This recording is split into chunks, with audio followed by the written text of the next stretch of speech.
नमस्कार, आप देख रहे हैं सी न्यूज भारत और मैं हूं आपके साथ ज्योति अरोरा। वक्त हो गया है अलीगढ़ बुलेटिन का, तो आइए रुक करते हैं पहली खबर की ओर। अलीगढ़ मुस्लिम विश्वविद्यालय में परीक्षा देकर निकल रहे छात्र के बैग से पिस्तौल निकलने के मामले में पुलिस चिट्ठी के जरिए विश्वविद्यालय से इस पूरे मामले पर जवाब मांगा है। पुलिस ने चिट्ठी प्रॉक्टर कार्यालय में भेजी और उसमें उन्होंने जवाब मांगा कि विश्वविद्यालय में सख्ती क्यों नहीं की जा रही। अलीगढ़ पुलिस ने पत्र द्वारा अलीगढ़ मुस्लिम विश्वविद्यालय से पूछा है कि जरूरत पर एएमयू में पुलिस चेकिंग का क्या प्रावधान है। क्या हाई कोर्ट या सुप्रीम कोर्ट की ओर से कोई प्रावधान है जिसमें पुलिस विशेष चेकिंग के लिए कैंपस में प्रवेश कर सकती है, या एएमयू का अपना कोई संविधान है, इसके बारे में भी बताया जाए। पुलिस द्वारा एक पत्र दिया गया है एएमयू को, और क्या उस पत्र में लिखा था और किस तरीके से क्या कहा गया है? देखिए, उस एक लेटर आया है हमारे पास, 2-3 दिन पहले आया है, और उसमें डिस्ट्रिक्ट एडमिनिस्ट्रेशन ने कुछ यूनिवर्सिटी को सुझाव दिए हैं लॉ एंड ऑर्डर के बारे में, सिक्योरिटी के बारे में कैंपस के अंदर, जिसमें वॉकी टॉकी की भी बात किया है और कुछ सिक्योरिटी को बढ़ाने की भी बात किया है कि उसको और चुस्त दुरुस्त किया जाए। कुछ जो बाहर के एलिमेंट्स हैं उनकी चेकिंग के लिए भी कहा है, और कुछ ये भी कहा है कि लड़कों से कैसे संपर्क बनाया जा रहा है कि नहीं, क्योंकि अब यूनिवर्सिटी खुल गई है, सारी चीज़ें हैं। तो उस पत्र को हमने देख लिया है, और उसमें जहाँ तक कि सिक्योरिटी की बात है, हमारे पास जितनी सिक्योरिटी है उसके हिसाब से हम पॉइंट्स पे उनको डिप्लॉयमेंट कर रहे हैं और वो अपना काम भी कर रहे हैं। लेकिन हमारे पास इतने वेल ट्रेंड नहीं है जितना हम लोग उम्मीद करते हैं। जो हमारे पास हैं वो इतने वेल ट्रेंड नहीं होते हैं, इसलिए कभी कभी कुछ चीज़ें चूक होती हैं। और दूसरी जहाँ तक कि चेकिंग की बात है, वो गेट पे हमारी चेकिंग होती रहती है, ऑफ एंड ऑन होती रहती है। कभी कभी हम लोग भी खड़े होकर के कराते हैं, हमारे सिक्योरिटी वाले करते हैं। अब रह गया हालों की चेकिंग है, तो हालों की चेकिंग के बारे में अब हाल खुल गए हैं, लड़के आ गए हैं, ज़रूरत पड़ेगी तो हम उसकी भी चेकिंग करेंगे, और हम संपर्क में हैं। और पुलिस से भी हम अगर ज़रूरत पड़ेगी, जहाँ पर हमें लगेगा कि कुछ बाहरी एलिमेंट है, तो हम उसकी चेकिंग पुलिस से भी कराएँगे, पुलिस के साथ मिल कर के करेंगे, जो ख़ास तौर से जो बाहर के एलिमेंट हैं। और थोड़े से इंसिडेंट हुए हैं, 1-2 इंसिडेंट इधर हुए हैं, लेकिन वो इंसिडेंट स्टूडेंट के बीच में ही हुए हैं। ऐसा नहीं कि कोई बाहर का आदमी आकर के कोई चीज़ ऐसा करके गया हो। वो सब स्टूडेंट हैं, उनके ख़िलाफ़ हमने 6 तारीख को हुई है जो फायरिंग हुई है सोशल साइंस पे, तो उसमें हमने जो है 3 लोगों को सस्पेंड किया जो हमारे रोड पे हैं, और बाकी उसमें केस भी दर्ज हो गया है, FIR भी दोनों तरफ से हो गई है, और उसमें मुकदमा भी दर्ज हो गया है। अभी हम आगे भी कार्रवाई करेंगे, जो DC होगी और उसमें जो दोषी पाया जाएगा उसके खिलाफ कार्रवाई। पुलिस ने पत्र में बोला गया है कि अटेंडम अगर कभी चेकिंग करनी हो तो उसका क्या प्रावधान है? नहीं, उसके लिए कर सकते हैं। देखिए, हम लोग अटेंडम ही करते हैं, जब हमें कहीं ज़रूरत पड़ती है तो हम तो अटेंडम ही करते हैं। लेकिन जैसे हमें किसी हाल में जाना होता है तो हम वहाँ के पड़ोस को बता दें, जैसे हम करते हैं। लेकिन अगर पुलिस को भी अगर कहीं ज़रूरत पड़ेगी तो वो हम उनको कॉल करके और उनसे रिक्वेस्ट करते हैं कि साहब ऐसे ऐसे हमें ज़रूरत है आपकी हेल्प की, और वो आप आकर के कर सकते हैं, अटेंडम भी कर सकते हैं, प्री प्लान भी हम कर सकते हैं। ऐसा कोई नहीं कि हम पुलिस नहीं आ सकती है और वो नहीं कर सकते हैं। लेकिन नॉर्मली हम लोग ये करते हैं कि जब भी कोई कैंपस के अंदर कोई चीज़ चेकिंग करनी होती है पुलिस को भी, तो वो हम एक दूसरे से कोऑर्डिनेट कर लेते हैं। हम एक दूसरे आपस में बातचीत करके और उसके हिसाब से अपने प्लान को एग्जीक्यूट करते हैं। सर, सवाल कई बार खड़े होते हैं कि एएमयू कैंपस में कट्टा कल्चर जो कहीं ना कहीं बीच में कम हो गया था, लेकिन एक बार फिर से नजर आया, क्या उसी को लेके इस तरह का लेटर? देखिए, कट्टा कल्चर तो हम नहीं कहेंगे। उसकी वजह ये कि हमारे यहाँ तकरीबन 35,000 का इसमें स्टूडेंट है, ऑन रोल है। अगर आप देखेंगे NRC सब ले करके, तो इसमें हमारे पास 99.9% हमारे जो स्टूडेंट हैं वो करियर ओरिएंटेड हैं। कोई सी बात नहीं, सब पढ़ाई लिखाई में है। कुछ एलिमेंट्स हैं जो बीच बीच में किया है, जैसे अभी 6 तारीख को मैंने कहा नहीं कि 6 तारीख को फायरिंग हुई सोशल साइंस के ऊपर, तो उस पर हमने फ़ौरन कार्रवाई किया है और सारी चीज़ें चल रही हैं। तो कट्टा कल्चर एक अलग वर्ड है और हम उससे एग्री नहीं करते हैं।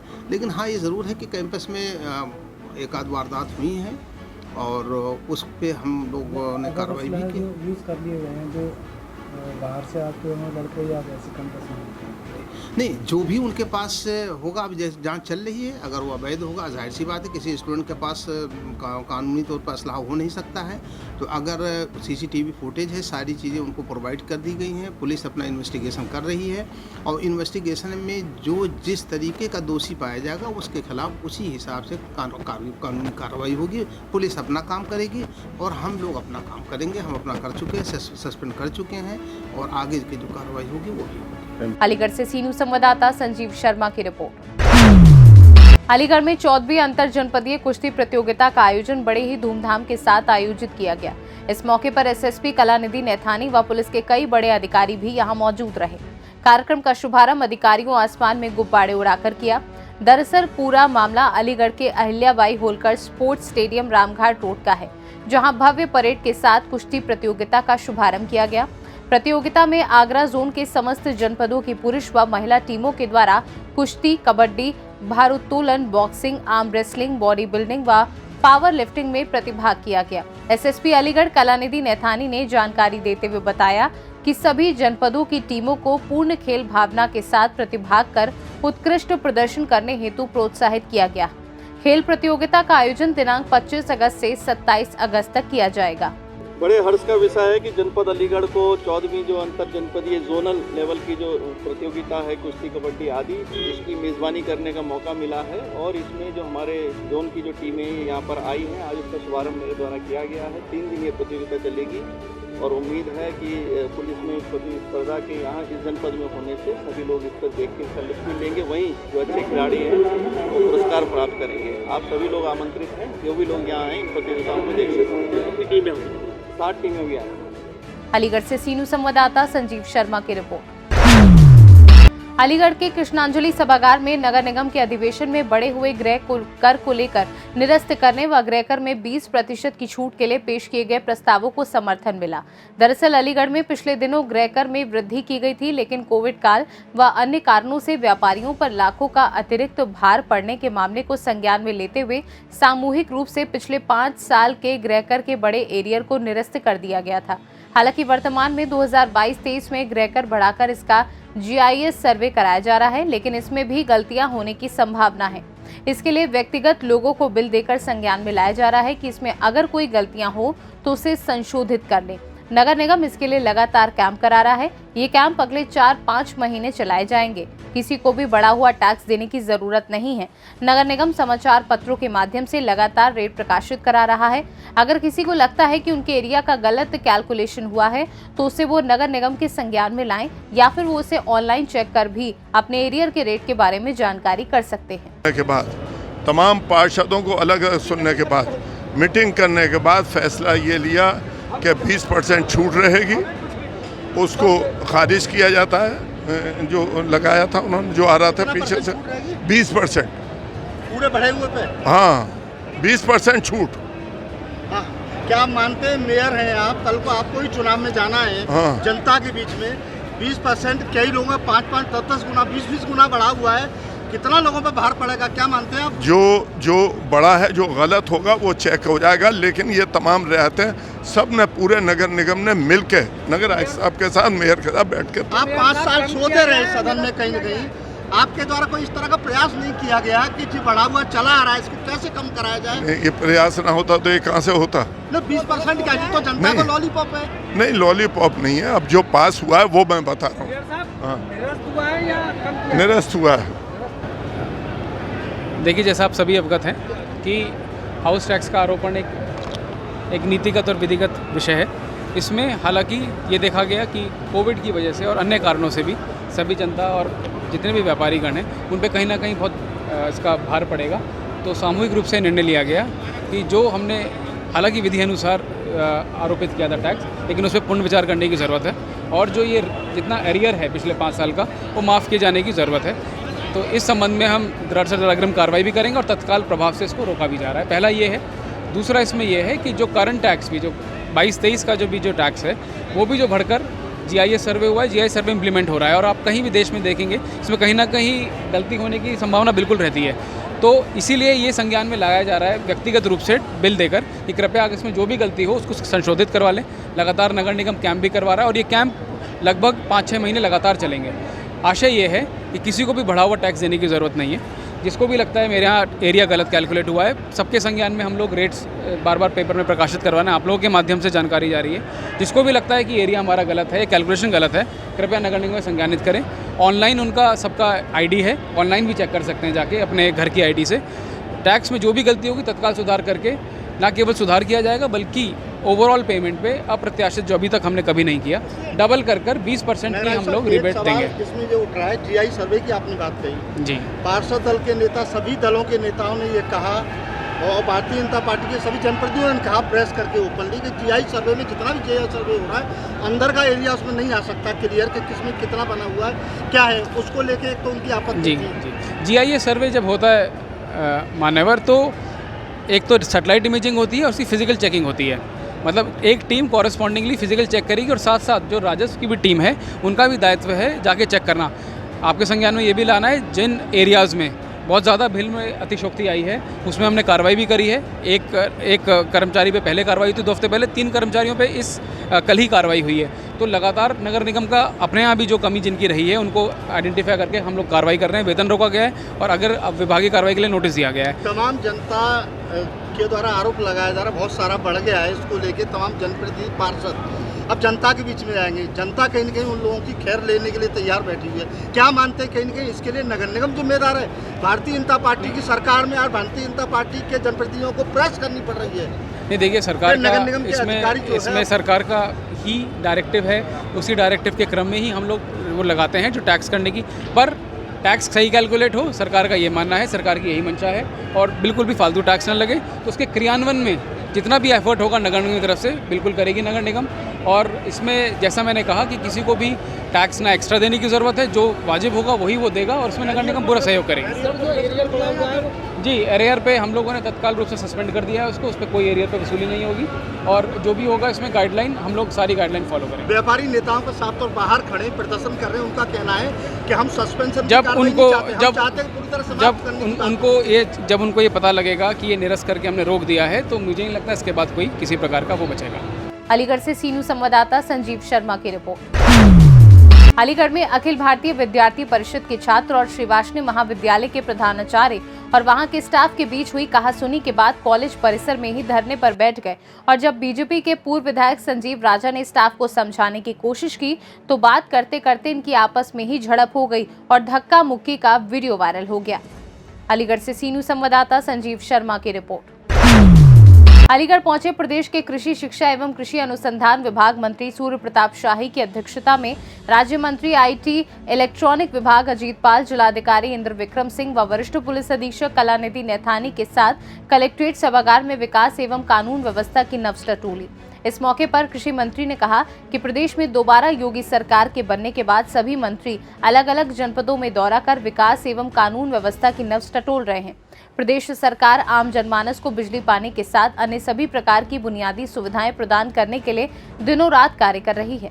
यहाँ कानून व्यवस्था की समीक्षा की गई है, बिजली की आपूर्ति को सुनिश्चित किए जाने के लिए उसको ठीक प्रकार से आपूर्ति हो इसके निर्देश दिए हैं।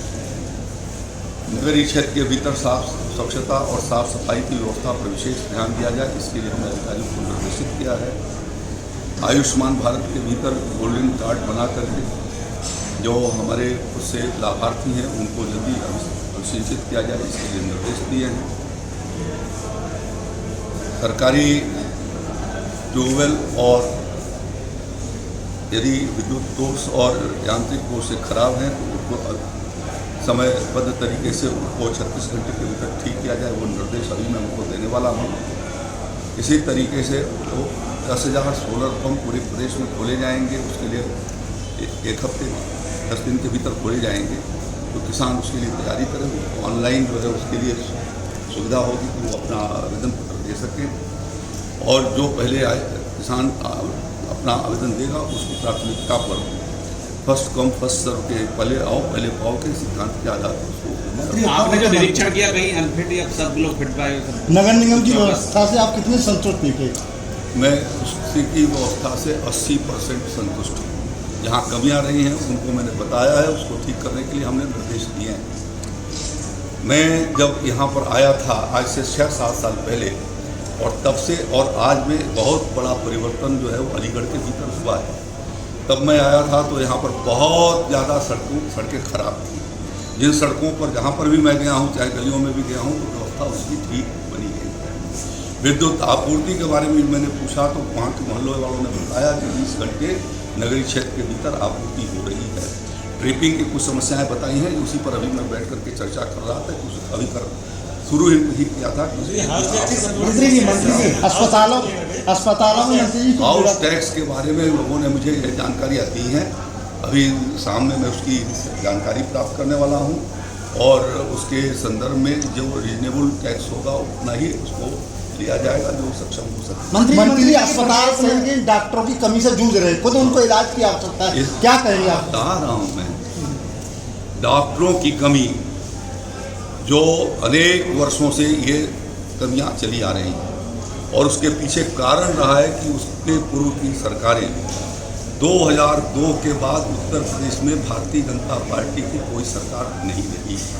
15 साल जो सरकारें रही उन्होंने उसके ऊपर मेडिकल कॉलेज बनाए जाने और डॉक्टरों को तैयार किए जाने के लिए बिना मेडिकल कॉलेज के डॉक्टर पढ़ेंगे नहीं और डॉक्टर तैयार नहीं होगा तो रिक्तियाँ बनती चली जाएंगी। तो अब पूरे प्रदेश में वो रिक्तियाँ काफ़ी बड़ी संख्या में हैं। मैं आदरणीय प्रधानमंत्री नरेंद्र मोदी जी को और उत्तर प्रदेश के मुख्यमंत्री योगी आदित्यनाथ जी को धन्यवाद देना चाहता हूँ कि उन्होंने हर जनपद के भीतर एक मेडिकल कॉलेज का खाका खींच करके और वहाँ पर मेडिकल कॉलेज प्राथमिकता पर बनाए जाने के प्रयास किए हैं और राज्य के भीतर 61 मेडिकल कॉलेज 75 जनपदों में 12 से आज लगभग 32-33 तो रनिंग पोजीशन में आ गए हैं। 30 के करीब में 41 मेडिकल कॉलेज के निर्माणाधीन हैं जिनका काम साल 1.5 साल के भीतर पूरा हो जाएगा। कक्षाओं के संचालन जो है कुछ मेडिकल कॉलेज में एक ही दिन प्रधानमंत्री जी ने 7 मेडिकल कॉलेज को एक दिन में जो है वो इनॉग्रेट किया। शायद दुनिया के इतिहास में अकेले भारत होगा और भारत के भीतर उत्तर प्रदेश होगा जहाँ पर एक साथ इतने बड़े मेडिकल कॉलेज को एक साथ जो है वो इनाग्रेशन किया गया। तो ये अपने में हमने इतिहास कायम किया है। मंत्री मेरा सवाल था डॉक्टर की कमी को लेके। मेरा सवाल अभी भी है, डॉक्टर की कमी से अस्पताल यहाँ के जूझ रहे हैं, लोगों को पर्याप्त इलाज नहीं मिल पा रहा। डॉक्टर एक दिन में नहीं बनते, डॉक्टर को बनाने में 7 से 8 साल समय लगता है। हम लोगों ने उस प्रक्रिया को शुरू कर दिया है और आने वाले दिनों में डॉक्टर की जो कमियां हैं उनको काफी उस गैप को मंत्री लास्ट सवाल है। मंत्री लास्ट सवाल है, उत्तर प्रदेश में जब एडमिशन होगा तब ना, अभी तो एडमिशन शुरू किया इसलिए इस साल से। मंत्री जी लास्ट सवाल है, ये स्विच ओवर थोड़ी हो जाना, एक बिजली का स्विच ऑन करके डॉक्टर बन जाए। यूक्रेन से जो बच्चे लौटे थे क्या उनके लिए कोई सरकार सोच रही है? यूक्रेन से जो बच्चे मेडिकल की पढ़ाई कर रहे थे, ये तो जो मेडिकल साइंस ऑफ इंडिया है उसने जो मानक तैयार किए हैं उसके भीतर आएंगे तो उस पर विचार होगा। मंत्री लास्ट सवाल है, मंत्री जी लास्ट सवाल है। उत्तर प्रदेश की जनता यानी किसान लंबे समय से जूझ रहे हैं, हमारा पशुओं से लेकर परेशान है, उसको लेकर कोई यहाँ अलीगढ़ के भीतर 136 के करीब जहाँ तक मुझे संख्या याद आ रही है निराश्रित गो वंश स्थल बड़े और छोटे मिलकर के हैं जहाँ पर लगभग 28,000 पशुओं का प्रबंध किया जा रहा है और आगे भी उस संख्या को हम बढ़ाने वाले हैं। लेकिन इस समय प्राथमिकता हमारी है कि प्राकृतिक खेती को आगे की ओर बढ़ाया जाए। गो आधारित प्राकृतिक खेती हमारे किसान भाई कर रहे हैं जिससे उनको लागत में कमी आए। अलीगढ़ से सीनू संवाददाता संजीव शर्मा की रिपोर्ट। अलीगढ़ के ग्लास थाना इलाके के बोरा गांव के रहने वाले श्रीपाल का अपनी पत्नी से विवाद हो गया। नशे की हालत में पति ने पत्नी के ऊपर लाठी डंडों से हमला कर दिया जिसकी वजह से उसकी मौके पर ही मौत हो गई। वहीं घटना के वक्त तीनों बेटे पिता को लगातार समझाते रहे लेकिन पिता ने बच्चों की एक ना सुनी और नशे की हालत में पत्नी को मौत के घाट उतार दिया। पत्नी को मारकर पति मौके से फरार हो गया जिसके बाद पुलिस ने बच्चों की ओर से दी गई तहरीर में पिता पर हत्या की धारा में मुकदमा दर्ज करा लिया है। थाना इगलास क्षेत्र में एक पति द्वारा अपनी ही पत्नी को डंडे से पीटा गया जिससे उसकी मृत्यु हो गई। वादी जो मृतका का भाई है उसकी तहरीर पर पुलिस के द्वारा हत्या का अभियोग तत्काल पंजीकृत किया गया। पंचायतनामा पोस्टमार्टम इत्यादि की कार्रवाई करवाई गई और आरोपी जो हत्यारोपी पति है उसको पुलिस के द्वारा गिरफ्तार करके जेल भेजा गया है। अग्रिम विधिक कार्रवाई पुलिस के द्वारा कराई गई है। अलीगढ़ से सीनू संवाददाता संजीव शर्मा की रिपोर्ट। अलीगढ़ के श्रीवासनी महाविद्यालय में हुए हंगामे के बाद एबीवीपी के छात्रों ने बताया कि एडमिशन में हो रही धांधली और शिकायतों को लेकर वो प्राचार्य से मिले थे और हेल्प डेस्क लगाने के लिए निवेदन किया था, मगर महाविद्यालय के प्राचार्य ने साफ शब्दों में मना कर दिया, जिससे छात्रों और प्राचार्य के बीच नोकझोंक हो गई। देखते ही देखते वहां पर भी स्टाफ पहुंच गया। एबीवीपी छात्रों का कहना है कि पहले तो समझा बुझाकर मामले को शांत करें। विद्यार्थी परिषद ने 4 मांगों को लेकर धरना प्रदर्शन किया गया। अभी 2 दिन पहले से ही महाविद्यालय में एडमिशन प्रक्रिया प्रारंभ हुई है। कॉलेज प्रशासन ने बिना किसी यूजीसी नियम के, बिना किसी नई शिक्षा नीति के आधार पर, बिना किसी विश्वविद्यालय के नियम के आधार पर अपने अकॉर्डिंग नियम बना लिए हैं कि हम किस बच्चे को कौन सा सब्जेक्ट देंगे। जबकि नियम ये है कि कोई सब्जेक्ट बच्चा अगर हायर नंबर लेके आया है तो उसकी इच्छा अनुसार, क्योंकि ये नई शिक्षा नीति में भी है, उसकी इच्छा अनुसार उसको सब्जेक्ट मिलना चाहिए। तो विद्यार्थी परिषद ने इसके लिए मांग की है कि भाई ये जो सब्जेक्ट जिन बच्चों के उसकी इच्छा अनुसार मिले, इस पर विश्वविद्यालय प्रशासन कह रहा है कि हम अपने सारी काम करेंगे। दूसरा, हम लोगों की मांग थी कि विश्वविद्यालय, क्योंकि इस महाविद्यालय में कई जगह के आसपास के लोग भी छात्र आते हैं पढ़ने, क्योंकि वो इंटर के छात्र होते हैं तो उनके माँ बाप भी उनके साथ आते हैं या गार्जियंस आते हैं। महाविद्यालय गार्जियंस को गेट के बाहर ही उनको रोक देता है और धूप में खड़ा कर देता है, सिर्फ छात्र को भी अंदर भेजता है। जब कोई व्यक्ति एडमिशन करने आया है कहीं भी तो उसके गार्जियंस को भी उसके संग भेजना चाहिए, क्योंकि ये एक मानवता है। कोई भी छात्र 12th में पढ़ता है तो वो 16-17 साल उम्र होती है, तो उसको भी, क्योंकि इतनी दूर से आ रहा है तो गार्जियंस को लेके आएगा, लेकिन विश्वविद्यालय इस पर भी हटता अपनाया। तीसरा, हम लोगों का था विश्वविद्यालय की अनुशासन समिति सिर्फ ये देखती है कि कौन सा छात्र आ रहा है उसको कैसे रोका जाए। यहाँ पे आप भी देखोगे, यहाँ पे इतनी सारी गाड़ियाँ यहाँ पे सब जगह पर खड़ी रहती है। हमने कहा जब कॉलेज प्रशासन के द्वारा पार्किंग बनाई गई है तो वो सबके लिए नियम बराबर होने चाहिए, सबकी गाड़ियाँ वहीं खड़ी होनी चाहिए। जो प्रोक्टियल बोर्ड है, जो प्रिंसिपल है, उनकी गाड़ी अंदर आनी चाहिए, बाकी के जो आम लोग हैं उनके लिए उसमें व्यवस्था रखनी चाहिए। अगली हम लोगों की मांग थी, क्योंकि हम छात्र संगठन के नाते जिस प्रकार से प्रोक्टियल बोर्ड ने, मैं आज अंदर एंट्री कर रहा था, उस समय एंट्री करते हुए मैं प्रिंसिपल साहब से अनुमति लेने आ रहा था किस चीज़ की, तो प्रिंसिपल साहब ने मेरे साथ बदतमीजी की गई और विद्यार्थी परिषद को अलग अलग बात की गई। ये विद्यार्थी परिषद इसकी घोर निंदा करती है, ये कैसे भी हम लोग बर्दाश्त नहीं करेंगे और मेरे साथ जो बदतमीजी की है, इसीलिए हमने मांग की है कि प्रोक्टिव बोर्ड को सरकार से बर्खास्त किया जाए। आप सीसीटीवी कैमरा देख लीजिए, प्रिंसिपल ऑफिस में है, उसमें देखिए प्रिंसिपल जैसे ही मैं एंटर कर भी नहीं पाया, गेट से ही प्रिंसिपल अपने चढ़े और बुरी तरीके से झल्ला के मुझसे बात करने लगी, जबकि मैं तो उनके पास अपनी समस्या को लेके गया। ऐसे ही आप यहाँ पे भी प्रैक्टिकल बोर्ड होता है, 8-8, 10-10 प्रैक्टिकल बोर्ड के लोग हैं, जबकि क्लासें भी चल रही हैं। समाधान की वजह प्रिंसिपल साहब सुनना नहीं चाहते हैं और ये देखिए कितनी विफलता है कि उनको समाधान देना चाहिए कॉलेज प्रशासन को। वो खुद धरने पर बैठा है, वो इसीलिए बैठा है क्योंकि हमने अभी आपके मीडिया के माध्यम से बताना चाहता हूँ कि अभी 4 दिन पहले भी हम लोगों ने 100 रुपये यहाँ पे उगाई हो रही थी छात्रों से। विद्यार्थी परिषद ने उसका पुरजोर विरोध भी किया, हमने वीसी साहब से भी मांग की और वो हमारी बात को माने भी गया। इसीलिए विद्यार्थी परिषद से यहाँ का कॉलेज प्रशासन बुरी तरीक़ा से एक तरह से बौखला गया है और इस नाते कोई भी विद्यार्थी परिषद का कार्यकर्ता आता है उसके साथ अभद्रता करता है। कब तक धरने पे बैठेंगे आप? जब तक हमारी मांगें पूरी नहीं होंगी। हम छात्रों के साथ में लड़ाई लड़ रहे हैं। कोई छात्र अगर परसेंटेज लेकर आता है उसको हक उसका मिलना चाहिए, नियम सबके लिए बराबर होनी चाहिए। इन्हीं मांगों को लेकर हम जब तक मांगें पूरी नहीं होगी हम धरना अनिश्चितकालीन धरना पे बैठेंगे। चंद्रजीत, संगठन मंत्री विद्यार्थी परिषद अलीगढ़ महानगर। मुकुट शर्मा, महानगर मंत्री अखिल भारतीय विद्यार्थी परिषद। समस्याओं को लेकर धरने बैठे और क्या कहेंगे, जिस तरीके से आप समस्या लेकर आए थे तो यहाँ पर यानी कि कॉलेज का प्रशासन भी धरने में बैठ गया है। आज अखिल भारतीय विद्यार्थी परिषद के कार्यकर्ता कॉलेज में चल रही प्रवेश प्रक्रिया के संबंध में कॉलेज में आए थे। छात्रों की बहुत सी समस्याएं आ रही थी, जैसे कि प्रवेश प्रक्रिया में छात्रों को जबरदस्ती उनको सब्जेक्ट थोपे जा रहे थे, जिसके विरोध में विद्यार्थी परिषद के कार्यकर्ता महानगर संगठन मंत्री के साथ अपने विद्यार्थी परिषद के कार्यकर्ता कॉलेज कैंपस में आए। प्रॉक्टर टीम द्वारा उनसे अभद्रता की गई, जो कतई विद्यार्थी परिषद बर्दाश्त नहीं करेगा। अगर विद्यार्थी परिषद के किसी कार्यकर्ता या संगठन मंत्री की बेइज्जती विद्यार्थी परिषद की बेइज्जती है। ये कॉलेज कैंपस में शिक्षक यहाँ धरने पे बैठे हैं, हम भी यहाँ इनके सामने धरने पे बैठे हैं। हम भी पूरी रात यहाँ बैठेंगे, 2 दिन 3 दिन अगर धरना चलेगा तो हम बैठेंगे यहाँ पर। क्या मांग रहेगी आपकी और किस तरह से आप यानी कि विश्वविद्यालय प्रशासन ही धरने में बैठ गया तो किससे शिकायत करेंगे, कहाँ जाएंगे आप लोग? हम डीएम से भी शिकायत करेंगे। अगर छात्र विरोधी फैसले अगर कॉलेज में लिए जाएंगे तो विद्यार्थी परिषद आंदोलन करेगी, अनिश्चितकालीन आंदोलन इस कॉलेज कैंपस के अंदर करेगी। हम शासन से भी इसकी शिकायत करेंगे। जिस तरीके से छात्रों पर एक सब्जेक्ट थोपे जा रहे हैं, जिस छात्र को हिस्ट्री पढ़नी है उसको संस्कृत दी जा रही है, वो किस प्रकार से विद्यालय में पढ़ेगा? क्या वजह रही इसकी, क्या क्यों बैठे धरने में? हमारे यहाँ एडमिशन चल रहे हैं, महाविद्यालय में परीक्षाएं चल रही हैं। 22 तारीख से एडमिशन चल रहे हैं और बहुत सुचारू रूप तरीके से आज अंतिम तिथि थी, जिसकी कोई प्रॉब्लम नहीं हुई। हमारे यहाँ DSW की एक हेल्प डेस्क है, प्रवेश प्रकोष्ठ की एक हेल्प डेस्क है, काउंसलिंग हेल्प डेस्क है, पूरा प्रोक्टोरियल बोर्ड हेल्प डेस्क का काम कर रहा है।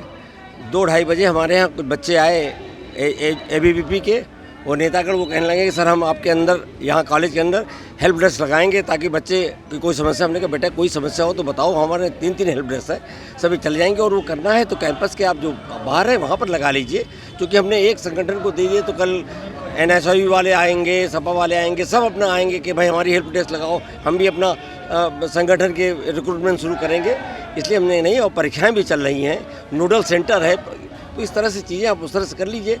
तो उन्होंने वो नहीं माने और अब आके हमारे शिक्षकों से अब मुझसे बहुत ही अभद्रता का व्यवहार करने लगे। तो मैंने कहा अब इस तरह से ऐसे हम महाविद्यालय प्रशासन नहीं चला पाएंगे। अगर उनका ऐसा ही रवैया है कि जिसमें शिक्षकों को अपशब्द का प्रयोग करेंगे, प्राचार्य को अपशब्द का प्रयोग करेंगे, कॉलेज के प्रशासन नहीं चलने देंगे, तो कोई बात नहीं। हमारे सभी शिक्षक, हमारे सभी कर्मचारी इस बात पर निर्णय लिया है कि अब हम लोग भी धरने में बैठेंगे और कोई भी काम नहीं करेंगे। परीक्षाएं हैं, परीक्षाएं सुचारू रूप से चलेंगी, मगर प्रवेश के सभी काम हम बंद कर देंगे। और तब हमें जब ये होगा तो सहयोग मिलेगा कि ये ठीक है। जहाँ तक हेल्प डेस्क का सवाल है, हमारे मैं कल से अपने टीचरों की हेल्प डेस्क पूरा करा के यहाँ पर सामने और एक हेल्प डेस्क शुरू करूँगा। ये अपने बच्चे हैं, हमारे सामने कैंपस है, हमारे बॉटनी डिपार्टमेंट के बगल की जगह है, वो भी कैंपस की है। मैंने उनसे भी कह दिया आप वहाँ पर जाके बैठे हैं, मगर वो अगर वो राजी हैं तो आके बैठे, कोई वो नहीं है, कोई बात नहीं है। आपके कार्यालय के बाहर धरने में बैठ गए, क्या कहेंगे इसको लेकर? जी, आपके कार्यालय के बाहर धरने में बैठे? अब ये उनका लोकतांत्रिक अधिकार है, बैठे रहे धरने में, तो हम ही लोग बैठे हैं। आप कार्यालय के बाहर धरने में बैठ गए? जी, आप भी सब कार्यालय के बाहर? हाँ, हम धरने में बैठ गए हैं क्योंकि हमें कार्य नहीं करने दिया जा रहा है। और हम इसके बाद अपने महाविद्यालय में जो बहुत एसेंशियल कार्य है वही करेंगे, मगर परीक्षा का काम, जो प्रवेश का कार्य है, जो कि बच्चों का बहुत महत्वपूर्ण कार्य है, यूनिवर्सिटी का आदेश है, मगर हमें बहुत ही मजबूरन रोकना पड़ेगा, क्योंकि हम ऐसी परिस्थितियों में हमारा और हमारे प्रशासन, हमारे कर्मचारी ऐसी परिस्थिति में जिंदाबाद मुर्दाबाद इस तरह की चीज़ों में हम कार्य करने में असमर्थ हैं। मैं प्रशासन से अनुरोध करूंगा कृपया इस अराजकता को बंद किया जाए और हमें महाविद्यालय में सुचारू रूप से काम करने दिया जाए, ताकि हम एडमिशन करा सकें, परीक्षा करा सकें और बहुत सारे कार्य करा सकें। जो हमारी जहाँ तक बच्चे हैं, हमें कुछ ये बच्चे आज उठा रहे हैं, हमें ये विषय चलना चाहिए। NAP के अनुसार जो नई एजुकेशन पॉलिसी आ गई है, हर विषय की सीट निश्चित हो गई है। हर विषय का एक बच्चा अगर 2 साइंस के आर्ट के विषय लेता है तो एक दूसरे फैकल्टी का विषय लेना है, नहीं, उसको वही देने चाहिए। इनको वो चीज़ों का इल्म नहीं है, बस केवल अपनी बात कहने का है कि आप गलत कर रहे हैं, ये गलत हो रहा है। एक चीज़ों का, एक बच्चों का, हमारे पूरे कम से 25 टीचरों की केवल यही टीम लगी है कि कोई आज बहुत बड़े बच्चों की TC CC नहीं थी। मैंने एक ऑर्डर निकाला कि हमने कहा एक अंडरटेकिंग दीजिए और कहीं कोई एफिडेविट नहीं, अंडरटेकिंग दीजिए और आज अपना एडमिशन लीजिए, TC CC 31 तारीख तक जमा कर दीजिए। कुछ ऐसे बच्चों थे जिनकी मार्कशीट नहीं आई है, मैंने कहा आप कंप्यूटर की मार्कशीट लाइए, मैं उसमें वेरीफाई करूँगा, एडमिशन लीजिए और 5 दिन के अंदर अपनी मार्कशीट जमा कीजिए। इतना करने के बावजूद अगर ये चीज़ें हमको इस तरह से कर रही हैं तो हमारे टीचर सब बहुत ही मतलब उनके मन में असंतोष है, पीड़ा है और हमारे मन में भी पीड़ा है कि हम अब देखते हैं कैसे जब तक चीज़ें ठीक होंगी। अलीगढ़ से सी न्यूज संवाददाता संजीव शर्मा की रिपोर्ट। अलीगढ़ बुलेटिन में फिलहाल के लिए इतना ही। देश और दुनिया की बाकी खबरों के लिए आप देखते रहिए सी न्यूज भारत।